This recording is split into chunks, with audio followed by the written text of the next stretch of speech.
इन्डियाले गेम 7 रनले जित्यो होइन, तर इङ्ल्यान्डले चाहिँ इन्डियालाई पानी पनि भन्न दिएन क्या। लास्ट ओभरसम्म यिनीहरूको हेर्न लायक थियो क्या। तर स्टार्टिङमा चाहिँ इन्डियाले पेलेको थियो होइन, जब बेथलले ब्याटिङ र अनि विल ज्याकको ब्याटिङ भइरहेको थियो नि, त्यहाँ पार्टनरसिप भइरहेको थियो नि, तिनीहरूले आउटस्ट्यान्डिङ होइन अलगै खेलिरहेको थियो कि। पुरै हुन्छ नि, मैले भने गेम जित्छन् कि। इङ्ल्यान्डबाट धेरै चुक भएको हो, यिनीहरूको फिल्डिङबाट एक्स्ट्रा रन गयो। त्यहाँदेखि बलिङले त बलिङ त झुरै छ, बलिङको कुरा नगरौँ होइन। तर जहाँ अक्षर पटेलको त्यो क्याच, विल ज्याकको क्याच थियो नि यार, त्यसपछि गएर ह्यारी ब्रुकको क्याच थियो नि, त्यसले गेम टर्न ल्यायो कि। हुन्छ नि, पुरै अक्षर पटेलले बलिङमा विकेट झारिहाल्यो होइन।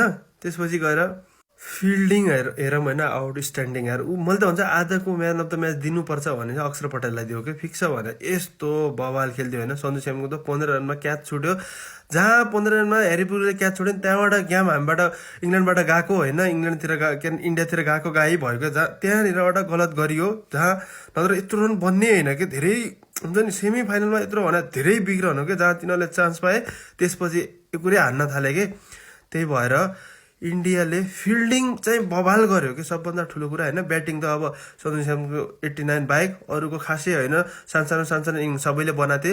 अनि के अरे शुभम दुबेको 40+ रन बाहेक अरूको खासै होइन। त्यही पनि फिल्डिङ बलिङ बुमरा त अलगै होइन। बुमरासँग त कोही दाँच्नै मिल्दैन। बुमरा आएर जतिखेर पनि साला 10 रन चाहिएको छ भने उसले गेम जिताइदिन्छ होइन, उसको त अलगै छ। बट अरूको चाहिँ हुन्छ नि, इङ्ल्यान्डले मैले भने नि गलत गरेको हो कि। यति गलत हो नि, त्यो टप अर्डर नचल्नु नै म्यान। बटलर चल्दैन, बटलरलाई खै के भयो, बुढेसकाल लाओ कि के लाओ होइन, त्यो पनि थाहा छैन। अब फिलिप्स हार्ट चल्दैन चाहिने म्याचमा। अब ह्यारी ब्रुक क्याप्टन त्यस्तै। त्यही भएर टप अर्डरबाट केही हुन्छ नि, अलि सानो इनिङ पनि आइदिएको भए यहाँनिर गेम अर्कै नि हुन्थ्यो कि। हुन्छ नि, इङ्ल्यान्डतिर आउँथ्यो। त्यही भएर मोर भिडियोको लागि मलाई फलो पनि गर्न नभुल्नु।